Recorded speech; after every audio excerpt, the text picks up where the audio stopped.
Okay, good evening. Parashat Vayera. So we entitled the shir, "The Strength to Climb the Mountain."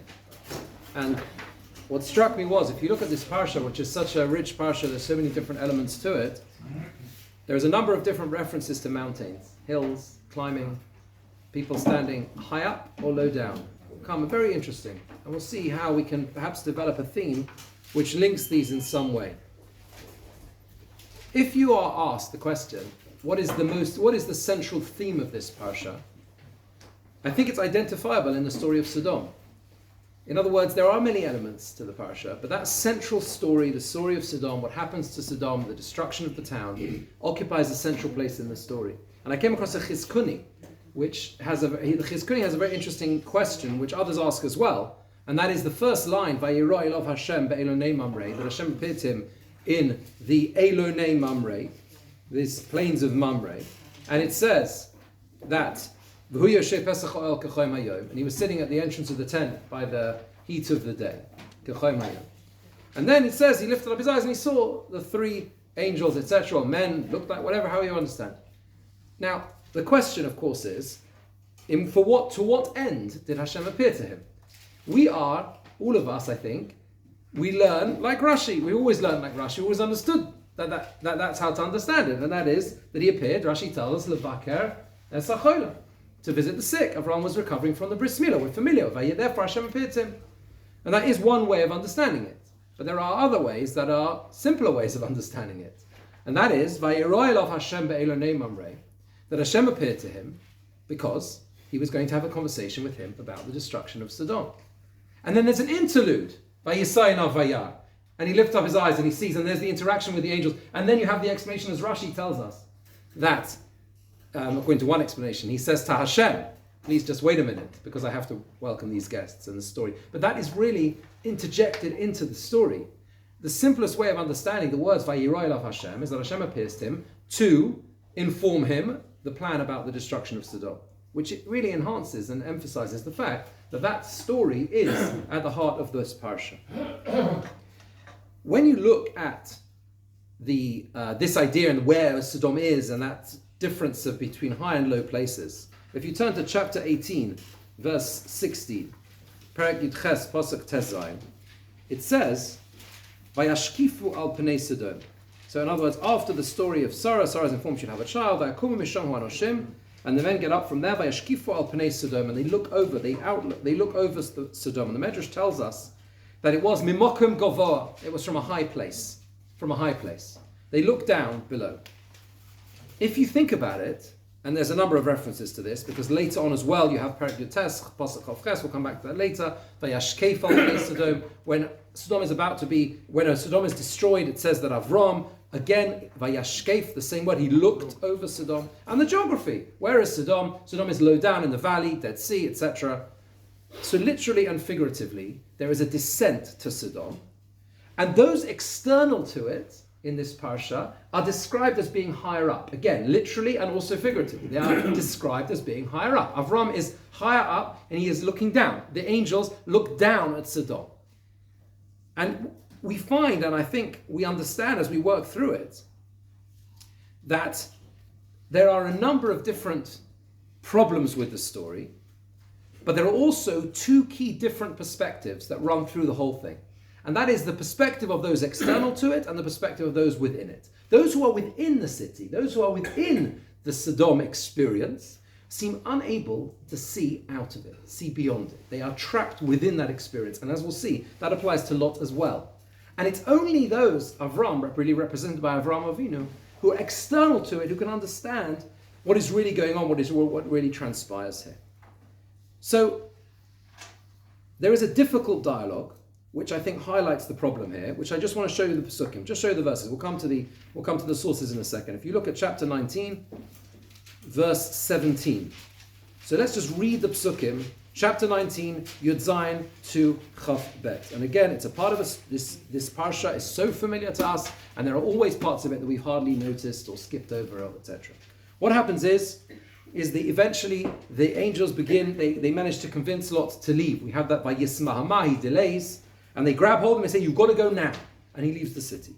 Can you see that verse 17? And when he took them out outside, he said to him, run away, flee. Do not look behind you. And don't look at the whole valley. Where is he supposed to flee to? The mountain. Flee to the mountain. Remember this. Up, high point, low point. Where is Lot supposed to go? Go high. But Lot says to them, Al-No, and there's a debate how to understand this word. The Chazal understand that it's Hashem's name. Al-No Hashem. It's a response to Hashem. He is asking and pleading for his life. Therefore, he must be having a dialogue with Hashem.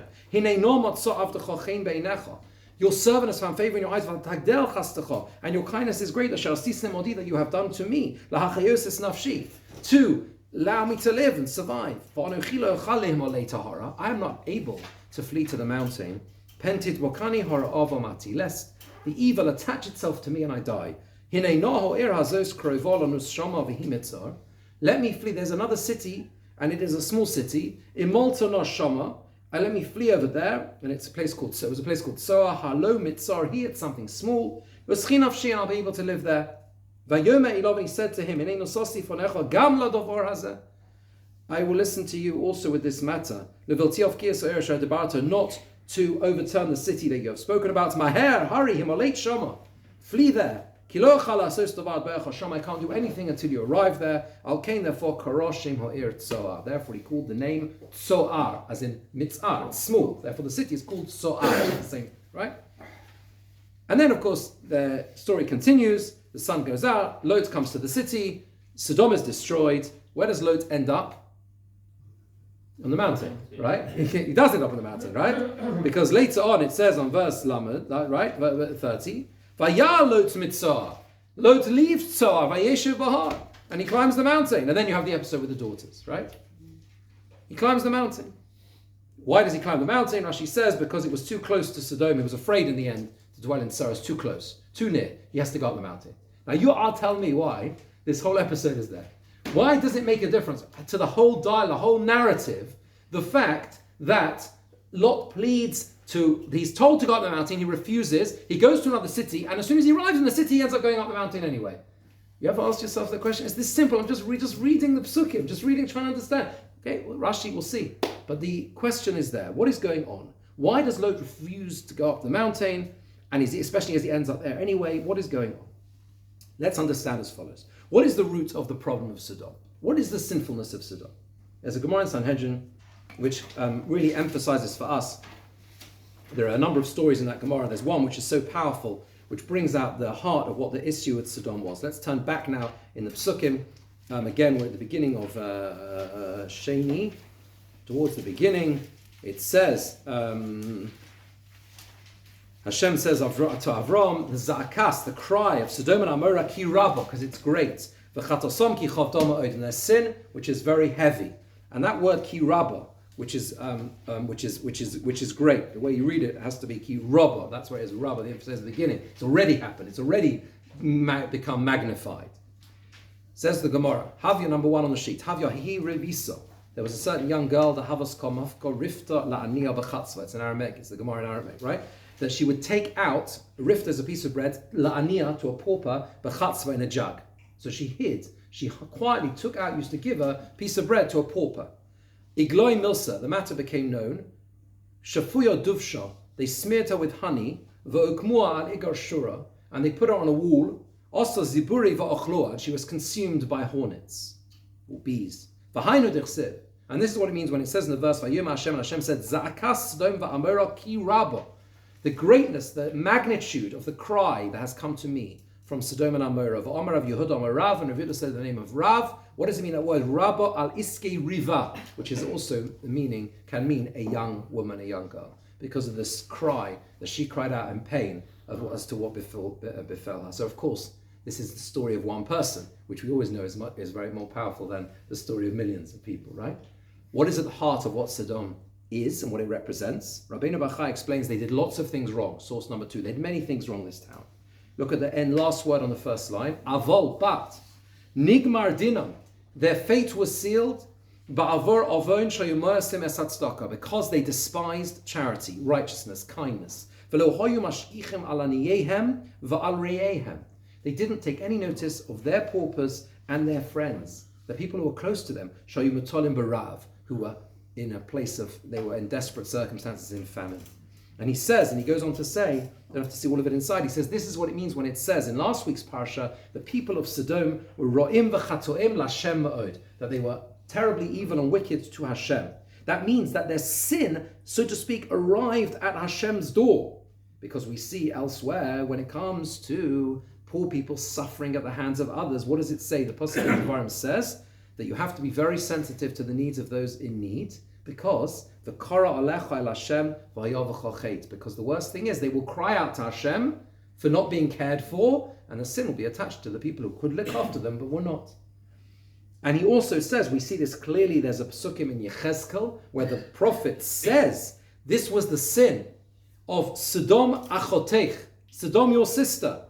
That they had lots of bread and they didn't understand, they didn't take note, and they didn't help support those who were impoverished. Then he says as follows, it's about the middle of the paragraph. Because they were so frequent, they were so common, they were absorbed by this sin. Therefore, nigmar gezar dinam olav. That is why the decree was finished on account of this. Because there is no nation in the world. It is the basis of society. Just to do kindness, do righteousness, to do the right thing, be sensitive, be a good citizen. But Anshe Sodom, they were the epitome of cruelty. There wasn't, the Torah hadn't been given with all its ethical rules, etc. You know what that means? It's logical. Mitzvahs hamuskalos, it's a seichel, right? It's a logical thing to do. You can't have a society. The Dover Matoyavu, and it's something abominable, that a person should see their own friends, their own contemporaries in a difficult state. Who are shir, and that person is wealthy, and is sated and doesn't have mercy to look after them. How much more so, he says, that if a person is a part of his own people, the Dorimo Be'ir Achas live in the same city, and that is why they perished. And this is brought out from many different sources. The Gemara deals with it. It's explicit in those verses in Ezekiel, book of Yechezkel, that's why they met their fate. So this is at the heart of what Sodom is. What is it that the Rabbeinu Bachya is bringing out here based on the Midrashim? What Sodom really represents is a blindness. It can only be described as blindness. You're not only unkind to visitors. People always use that as the example. You know, the people would come into Sodom, and that's the whole thing with the malachim, the angels, and they're not, no one wants to look after them. That's when they come knocking down at the door. But it's not only that; it's much more than that. It's their own people. They are blind to the needs of what makes a civilized society. Ad absurdum. It's absurd. It doesn't make any sense. You can't have a society function like that, even if it causes their own society to collapse. What happens to the people of Sodom when they gather around the house and they say to Lot, bring these people out, and they try and attack him? So many echoes. We know other stories in Tanakh as well, famously, that of the echoes of the same episode. This mob that surrounds the house, and they bring him out. Look at the Pasuk Yutes, Parak Yutes, chapter 19, verse 10. So they bring Lot out, and they close the door. The men who were at the entrance of the house, hiku basan verim. What do they get? What do they suffer with? They're blinded. They're hit by blindness. They can't find the doorway. They can't find the doorway. What is this blindness? Why? What is this miraculous blindness that suddenly happens to them? So there is another occasion in Tanakh, at least one, where this word is used in a similar way. It's an episode that involves Elisha. Elisha is faced with the threat of the battle of the army of Aram in the book of Kings 2, chapter 6. It's over here on the sheet number 3. And there is the army of Aram is going to attack. And it says they send horses and chariots and a great army. And they come at night. They surround the city. And there is a servant, Elisha is the prophet. And there's a servant, this is in the book of Kings, there's a servant, and he gets up early, and he goes out, second verse, and you see this, There's this great army surrounding the city. V'sus, v'rechev, and our horses and chariots. Vayomer na'arei lo, what's going to be? We're going to perish. It's all finished. It's all over. We're going to be attacked by this army. Vayomer, he says, Al tiro, do not be afraid. Ki rabim asher itonu me'asher osom. There's more people with us than with them. Now, that's astonishing. Who's standing there? Elisha and his young man. No one else. Vayispalel Elisha vayomar. Hashem, he says to God, Bekach na'es einov. Open this man's eyes. Open this young boy's eyes. Vayira, and let him see. Vayivkach Hashem es einei anar. Hashem opens the eyes of the lad. Vayari sees v'nei hahar molei susim v'rechev. And suddenly the hill is full of horses and chariots. V'rechev eish, fiery chariots svivos Elisha, around Elisha. Suddenly the young boy is able to see. Vayera do elav, and he goes down. Vayispael Elisha Hashem, and Hashem, Elisha prays to Hashem. Vayomar, he says, Hachno es hagoy hazeh basan veirim. Smite this nation with blindness. Vayakem basan veirim kidvar Elisha, and he smites them with blindness as per the word of Elisha. And Elisha says to them, and then Elisha says to Aram, you know you're going the wrong way. They can't see, they're blind. So he says, you know you're going the wrong way. And let me try and help you. This is not the path you want to go on. This is not the city you mean to attack. Follow me. And I'll take you to the man you're seeking. He takes him to Shomron. And when it comes to Shomron, Elisha says, Hashem, open their eyes now. Yeru, let them see. And Hashem opens their eyes, and they're trapped. Because they're in Shomron, and the story carries on how there's a debate what to do with them now. Should they attack them when they've been put in this position? Okay. Everything is about opening and closing the eyes. There is a commentary, a classic commentary on Tanakh called the Matsudas, and he says, what is blindness? It's not on the sheet, sorry. He heder hora'iyah. This is the absence of sight for ha'akara ha'amitit. Ha'akara ha'amitit, and the true recognition of something. That's what blindness is. A person can have sight, yet be blind. Okay? You can have sight, you can see, but be completely blind.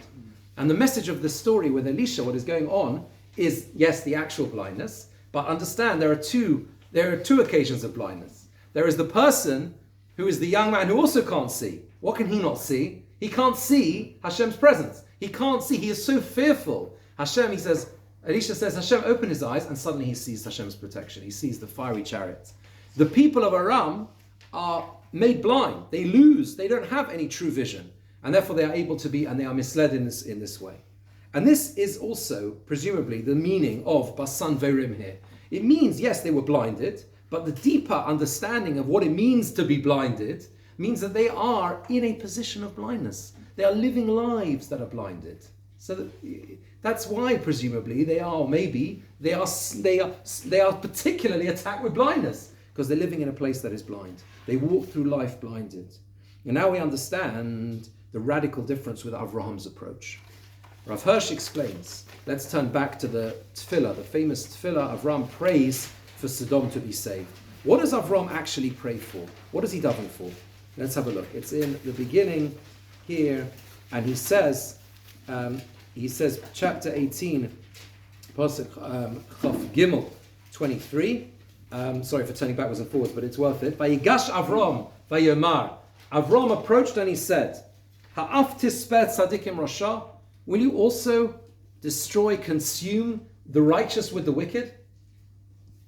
You know, I know I'm turning backwards and forwards, but I just want to emphasize this. It's really important to do that. We see these parashiyot in isolation. You know? We see them in bits of them. We see a story, we see this part, and we don't connect it as a whole. Very, very important to try and bring the pieces together. It's a continuous narrative. He says, maybe there are 50 people within the city. Will you not protect them, keep them, protect, not destroy the city? Because at least there are 50 righteous people amongst them. That's 10 for each town. There were 5 towns in total. Far be it from you to act in this way, to kill the righteous with the wicked, and to make them the same. The one who judges the land, should you not do justice? With these words we introduce Rosh Hashanah. We say them in the Slichos on Erev Rosh Hashanah early in the morning. Those words. That's how we introduce Rosh Hashanah. Vayoma Hashem, and Hashem said, if I find betoch ha'ir, if I find within the city 50 righteous people, you're right, I'll save them all. What is going on here? What is the actual request of Avram? Says Rav Hirsch, the key words both in Avram's statement and also in Hashem's response is betoch ha'ir, inside, within the city. The righteous person that Avram is saying save the city for is not a person who is defined by righteousness alone. It is a tzaddik b'toch ha'ir. It is a tzaddik who is within the city. Look at Rav Hirsch, little quote here from Rav Hirsch, part of a much longer piece. If you have time, worth seeing the whole thing inside. Avram's righteous man dwells b'toch ha'ir, in the midst of the city, in lively connection with his whole environment. He never ceases admonishing and teaching, objecting and warning, rectifying and saving as much as he is able. He is attentive to everyone and never tires of trying to right things, even if hope for success is slight. He never despairs of man and hastens to undertake any action for the sake of man. Like a gardener who lovingly tends a seedling, so does the righteous man perceive his task of righting and saving his fellow man. How can he bear to see the destruction of those he nurtured, to whom his soul is so attached? For the sake of 50 such men who are found b'toch ha'ir, within the city, all of Sodom might be spared. Avram is not asking for anyone. He's not asking just because there are righteous people there, so in their merit save the city. No, it's much more than that. He's saying if there are 50 people there, 10 in each city, who are able to inspire and believe and change in others, it's worth saving everyone. Because Avram is the antithesis of what Sodom is. What is Sodom?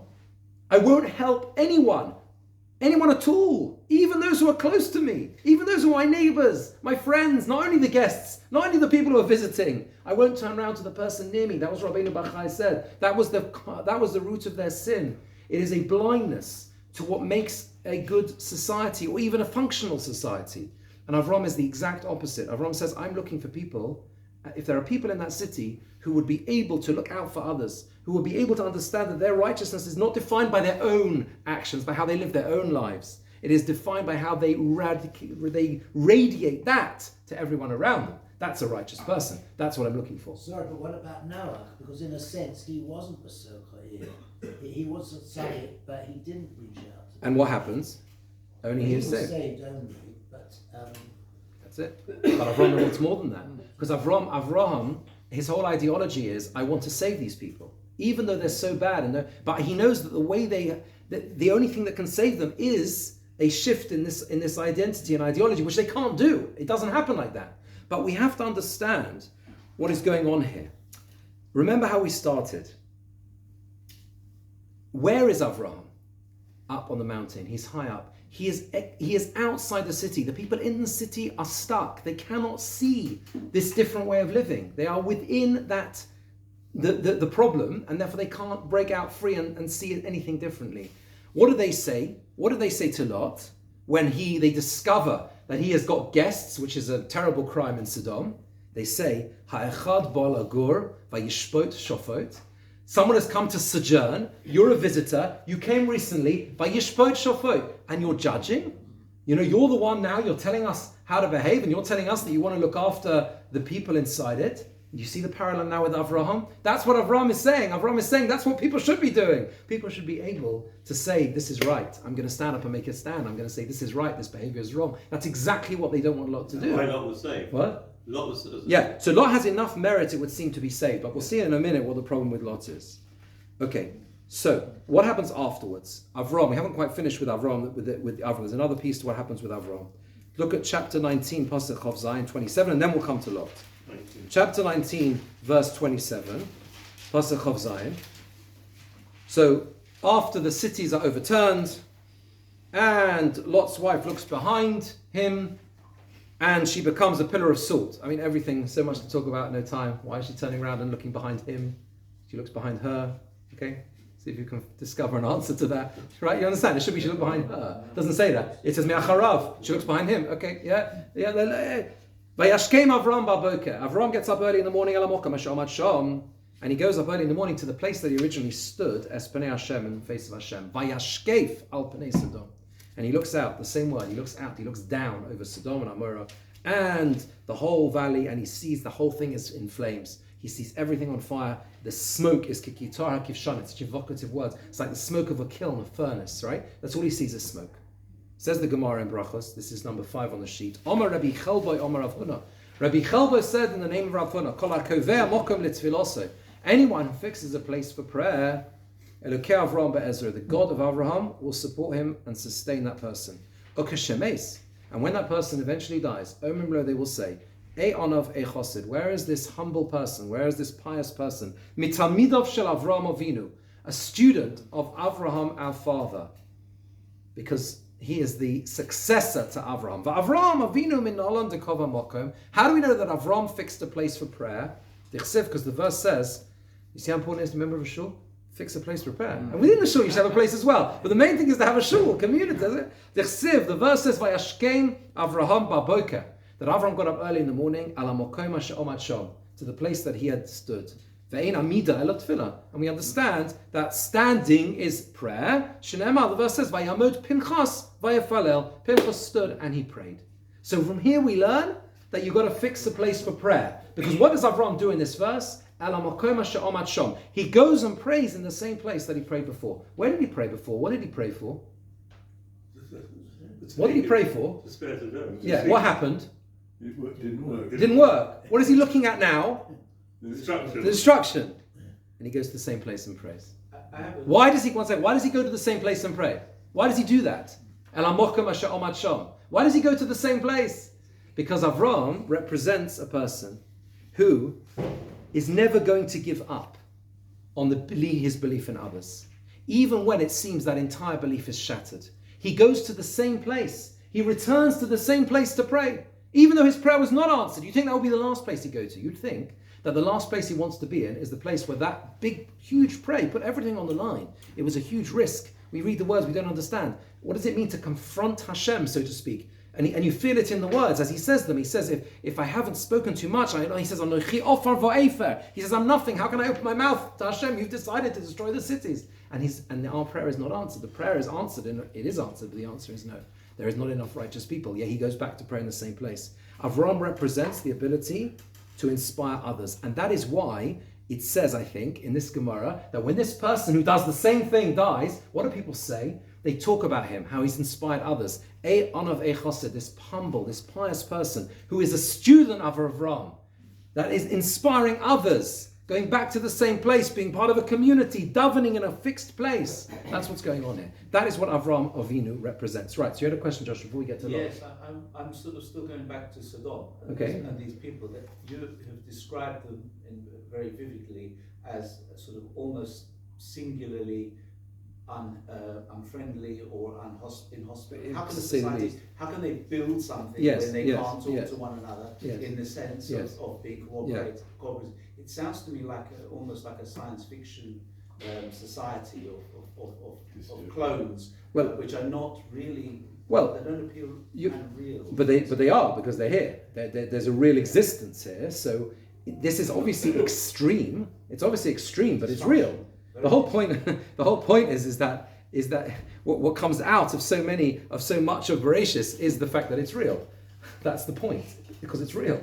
Because human beings do this. Human beings do and can create societies of this nature.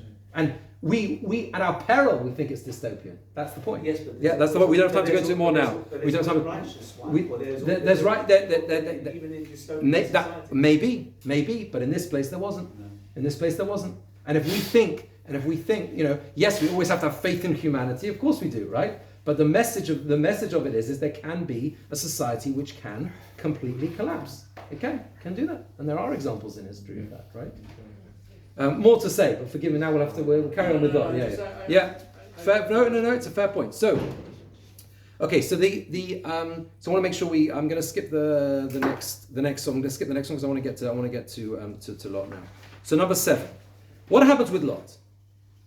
The Lot is also blinded. That's the point. Rashi, let's go back to that little piece that we said is difficult to understand. So chapter 19, verse 19. Yud Tet says there that he pleads not to go to the mountain. Why? Because lo yochal lehem alei tahara, I'm not allowed to flee to the mountain. Pentit bokani hara'ah, lest the evil attach itself to me, v'mati, and I die. What does he mean? Rashi says, Keshayisi eit zal anshe Sodom, Source 7. When I was with the people of Sodom, Hashem saw my actions, umaisei b'nei ha'er, and the actions of the people in the city. And it was seemingly, I was like a righteous person and suitable to be saved. If I come to the mountain, who is at the mountain? Avram lives in the mountain. I'm going to be a Nika Rasha. I'm going to be like a wicked person. Because if I'm compared to Avram, I'm nothing. And he brings an example of that elsewhere. Someone else said the same thing. Yohanovi is the same thing. Okay, we leave the rest of the Rashi. So this is what Rashi's saying. Rashi understands that Lot's plea is as follows. I want to stay where I am. I want to stay in a place where I am the top. I'm the best. And I will be defined by everyone else because I'm better than them. I am fearful of being in a place where the people are greater than me, like Avram. Because then I'm compared to them, and then I am nothing. And this is also blindness. Because what does Lot want to do? You see from here that Lot is comfortable in Sodom. He's left it. He's left Sodom, right? And he's not the same because he brought in the Malachim, the angels, and he took a risk and he wasn't the same. That's why he was saved. He wasn't the same. He was able to escape a little bit. But he's been there. He is still in the Sodom mindset. What is his mindset? His mindset is, I want to be with them. Compared to them, I'm righteous. He is happy with how they are. He may be more righteous than them. But is he a tzaddik b'toch ha'er? Is he a tzaddik, a righteous person who lives within the city, the one defined that Avram's looking for? Is he a person who is righteous and wants to change the others and wants to understand there is a need to uplift and be greater and make people greater? No, because it benefits him. It's inherently selfish. I'm happy with the situation I'm in, and therefore he doesn't want to be with Avram. There is a Mishnah in Pirkei Avot, which I represent at the bottom of the page. Rabbi Masya ben Chorash Omer, it's a famous Mishnah. Having makdim Mishlem kol adam. Okay, you should always greet people first. The heavy zonov la'aroyas. Va'alti rosh lashu'alim. You heard that phrase before, right? It is better to be a tail to lions than a head of the foxes. Because if you're the tail of lions, you are aspirational in your life, yeah? You want to grow. He should want to be attached to Avram. But Lot is unable to be there. He is unable to go there. And therefore, let us summarize where we are now. We have understood that in this parsha, seen as a whole, as in Avram's approach to where Sodom is and the actual literal figure and figurative placing of Sodom, that there is a blindness that attaches the people of Sodom. That blindness is defined by an inability to understand and respect and be kind, but to an extreme that you won't even, so the society collapses because of it, but it doesn't matter. Because there is only a self-interest. What helps me grow? That's all I want to be. Lot is also afflicted by that. And that is demonstrated by the fact that even though he's escaped, he is still fearful of wanting to change, to grow, to be near someone that's greater than him. And that's why he wants to remain in a different place. He doesn't in the end. He ends up having to go to the mountain anyway. But that's why he wants to be where he is. Avram is the opposite of that. Avram is the antithesis. Avram is able to open his eyes. He's on top. He's not below. He's outside. And he understands that what we're looking for here is tzadikim b'toch ha'er. People who are within the city. People who have open eyes. People who are able to understand that it's not about them. It is not about them. It's about the way they're able to influence and help and make others grow, which is how we are meant to live our lives. And now, with that, and having understood that, and that strength that is demonstrated in the parsha, let us now understand some new insights into the Akedah with the time that we have left. So the end of the Akedah, of course, is the second mountain. There are others, but this is, I think, perhaps certainly the one with Lot and his daughters, but we're not going to go into that now. This mountain is the mountain which is the most famous one. Let's look at the parsha, right? Chapter 22, that Avram is told, the greatest test of all, take your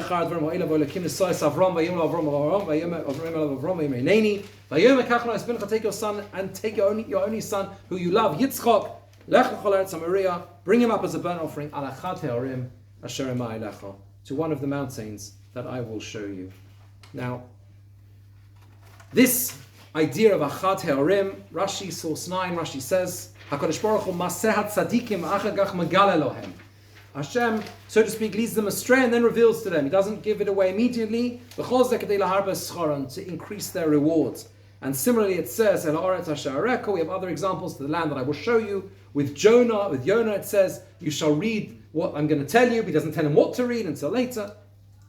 But what is clear from what transpires on the journey is, if you look carefully and read the psukim, just carefully read the verses, it says,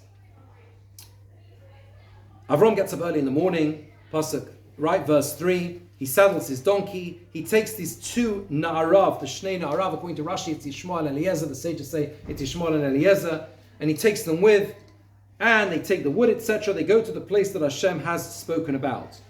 Pasuk Dalet, verse 4. Vayom HaShlishi, on the 4th day. Vayisah, 3rd day. Vayisah Avraham es Einov. Avram lifts up his eyes. Vayaras hamakom mirachok. And he sees the place from far away. Vayom Avram el Ma'arav. And Avram says to his lads, to the 2 boys, Shvu lachem poem hachamor. Stay here with the donkey. Va'ani va'ana nelcha ad ko. And I and the lad will go up to here. V'nishtachava, we will prostrate ourselves. V'nashuva aleichem, and we will return to you. And as always, the sages so beautifully fill in the gaps. They explain to us what is transpiring here. What is the difference between Avram and Yitzchak and these 2 young lads? Pirkei Rebbe Lezer, source 10, which is a medrash. Vayom HaShlishi higiu latzofim. What is tzofim? Har Tzofim, Scopus, Mount Scopus. Why there? Because they can see Har HaMoriah. From there, they can see Mount Moriah. V'kiven shegiah latzofim. Doesn't mean necessarily what we know as Mount Scopus, but it seems to refer to something like that. There's an out. It could be an out. It could be rather than Har Tzofim. It could be a Tzofim is also referred to in other places in the Mishnah as a place you can see. It's a lookout, at least a lookout. He saw the Shechina, the divine presence, on top of the mountain, as it says, "Vayom HaShlishi vayisah Avram es Einov." And he lifted up his eyes, and he sees the place. What did he see? He sees a pillar of fire from the ground to the heavens. He said to Yitzchak, his son, Beni, my son, do you see anything on one of these mountains? Yes, I can see it too. And Avram understood that he was able to be an olah, a burnt offering. This was the idea of the Akedah. Says Rabbeinu Bachya, bringing another medrash, which you have to see together with this, number 11. Omru ba medrash. It's a medrash rabba, or it's maybe Tanchuma. Omalei Avram li Yitzchak. Roya ato masha ani roeh. Can you see what I see? Omalei roya ani har noam shubach va'anon kosher olav. I see this beautiful mountain, and I see a cloud on top. Omalei na'arim, and then he turns around to the lads. He turns around to Yishmael and Eliezer. Royim atem klum. Can you see anything? Omrulo ein onuroim klum. We see nothing. Ela mitbaris v'harim. Only deserts and mountains. Omalahem, he says to them, carries on, Shvu lachem poem hachamor. You stay with the donkey. You can't see anything. Like the donkey, you can't see as well. And you should stay here. What is going on? What is going on? Again, think about it in the context of everything we've discussed today. Avram and Yitzchak can see what the others cannot see. It is the opposite of the blindness of Sodom. Yeah. Their eyes are open. Everything is open. Size enough. They see everything they can see. And therefore, even though it is only, and because the others cannot see, Yishmael and Eliezer cannot see, they are only able to go to this point. We will go further. They have to stop here. And that is, where do they remain? Where do they remain?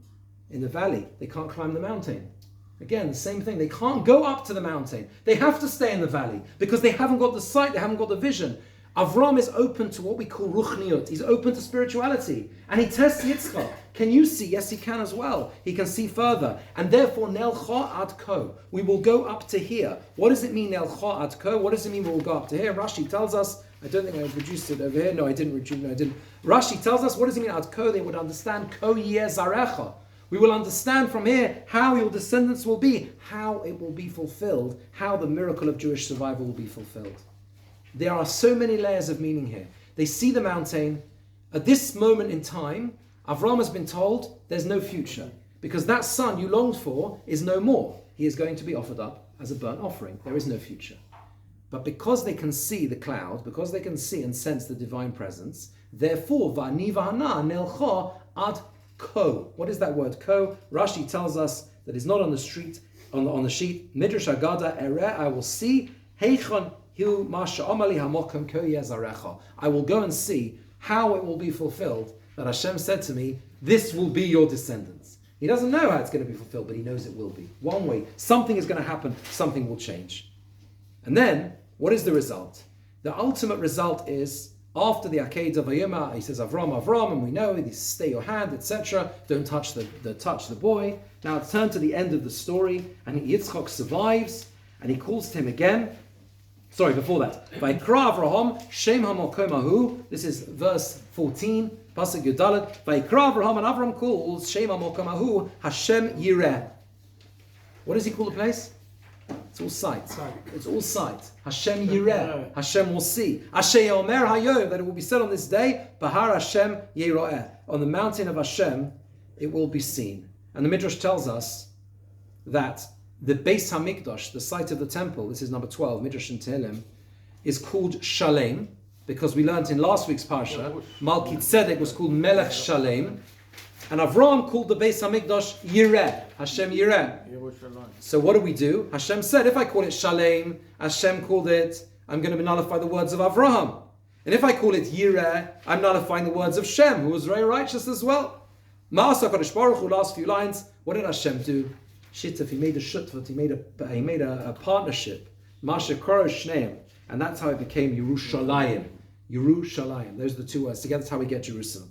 What is Yerushalayim? There's another medrash in Tehillim. There's a pasuk in Tehillim which we say every day in davening. Boinei Yerushalayim Hashem. Yeah, Nidche Yisrael Yechanes. We say this every morning. That chapter of Tehillim is the most unbelievable. It's all unbelievable, but we say it every day. It's one of these things we say and we don't realize what it's saying. It's amazing. Yimloch Hashem li'olam elokayach tzion l'davar dar halelukah is the verse at the end of the previous chapter, and the next one is all about. It's mainly about Jerusalem and about that vision for the future. Shabchi Yerushalayim es Hashem, and it says there, Boinei Yerushalayim Hashem, Nidche Yisrael Yechanes. The Malbim, one of the classic commentators on Tehillim, says that what does it mean? Hashem is the Bonei Yerushalayim, build of Jerusalem, Shebahashgachoso hapratit, with his direct involvement, mit asek bevinyana. Hashem builds Jerusalem. That's what he does. He builds Jerusalem. What is Jerusalem? What is Yerushalayim? It's a place where we have sight, where we have vision, where we understand that we do not live the way the rest of the world lives. We do not live like other nations, where we see miracles unfold in front of our eyes. To have that strength today, we need to believe that we are in the same place Avraham was. And that is why the end of the verse says, Asher Yeomer Hayom. What does it mean today? That will be said today, Bahar Hashem Yeroeh, that Hashem appears on the mountain. What does it mean we said today? What's today? Says Rashi, it means Hayomim Ho'asidin, number 13, the days that are to come. Whenever it says in the Torah, At Hayom Hazeh, sometimes it says, it was called this place until this day. What does that mean? It's an amazing phrase. At Hayom Hazeh means, Shekol Adoros Haboim, all future generations, Hakorem Es HaMikra Hazeh, who read this verse, Omrim, what do they say? Ad Hayom Hazeh, until this day, Al Hayom Sha'om Dimbo, on the day that they are in this day, that is today. In other words, when you and I get to Parshat Vayera in 5786, and we hear these words in Shul on Shabbat, and we hear the words say, Asher Yeomer Hayom, which shall be said today, what does it mean? It means today. It means today. And that means that we have lived, that we are living through and in the same place as Avraham. That is what it is. We have the strength today. And to attain that strength ourselves to climb the mountain, there's one thing we need. The one thing we need is to have the sight of Avraham Avinu, to understand and believe that there's a future. If we don't believe there's a future, if we can't see the future, we remain like the two lads who stay at the bottom of the mountain. The only way up is to believe, is to see, even if you cannot understand where it is and what the result is. That is what Yerushalayim itself is. What is Yerushalayim? Yerushalayim. It is complete vision. Shalem is complete. Yerushalayim is complete vision. It's ultimate vision. That's what it is. And that is what it is. That is the whole parsha. What is the parsha? Parshat Vayera. What does Vayera mean? It's all about sight. The whole thing's about sight. Vayera. It means to appear. There's one final piece which I have to tell you. Look what the Medrash says. What is the end? What is the very end of the story? And this will finish. This is the final piece. And this is the most unbelievable thing of all. Look at the verse, chapter 22, verse 19. After everything, he's promised you're going to have descendants, it's going to be amazing. I'm going to bless you and your descendants will be blessed because you listen to my voice. Then the next verse, Vayoshav Avraham el No'arav. Avraham returns to his lads. Vayakumu v'yelchu yachdav, and they go together to Beersheba. What happened to Yitzchak? Where's Yitzchak? Where's Yitzchak? Lots of answers. The Midrash says multiple different midrashim on this. V'Yitzchak, last source, Midrash HaGadol, V'Yitzchak heichon hu. Where is Yitzchak? Avram returns. What happened to Yitzchak? Yitzchak did not die, clear from the story. It was as if he died. And as if his ashes are on the altar. That's why it says Avram returned to his lads. And by the way, we often say that in Tefillah. We say in our prayers, especially around Rosh Hashanah, the idea of the ashes of Yitzchak. It was as if he died because he was ready to give him up. There's another medrash. Next one. The Yitzchak heichon hu, ela shechnisa HaKadosh Baruch Hu legan Eden. Hashem brought him into Gan Eden. The Yoshev Shom Bo Sholosh Shonim. And he dwelt in Gan Eden itself for 3 years. The question which hangs over the whole parsha is the impossibility of it. The beginning and the end is impossible. Avram's test is impossible because he knows that he will have a child. That's the impossibility of the Akedah. People think the test of the Akedah is, will he do it? Like, will he be able to offer, will he listen to Hashem? It's much deeper than that. The greatest test of the Akedah is the fact that he knows it's an impossibility because he's been promised that this will be his son. That's the paradox. It's an impossible test because he knows, as in it's impossible to rationalize. There's no way for Avram to rationalize this. Every other test, there's a rational, that you can rationalize it. So Hashem has told me to do something, have a difficult operation. I have to go to Egypt because there's a famine. It's very hard, but I can rationalize it. This one, it's impossible because he knows he will survive. And at the end, this hangs and remains over it. And maybe that's because it's so real. The challenges are real. They remain. There are so many unanswered questions. And the test is the impossibility of it, but we have the strength because we have the ability to open our eyes, to lift up our eyes like Avram Avinu. And maybe that's why at the end of the parsha it says, Vayoshav Avraham el Na'arav, that Avram returns to his lads. Because if we go through a parsha like Vayera, and we read Vayera as if Avram Avinu, it was very difficult, it was all okay though in the end. And it was, he passed the test. But ultimately what's so real about it, the Akedah in particular, is the fact that we so often as a people have faced tests where we cannot see the end. We cannot see the dark. We can't see through the darkness. And Avram is also faced with that test. But the one thing Avram has, which his lad, the lads who are with him do not have, but he has, and he tests and shares that Yitzchak has, he ensures that Yitzchak has as well, is the gift of sight. The gift of vision, the ability to see, the ability to understand there's a plan. Hashem has a plan for me. And that is something which can keep a person going. It's kept the Jewish people going. It is the antithesis of what Sodom stands for, who end up with that sense of blindness. We stand for an ability to be able to see the bigger picture with Hashem's help. And that is one of the key lessons of this parsha. Shabbat shalom.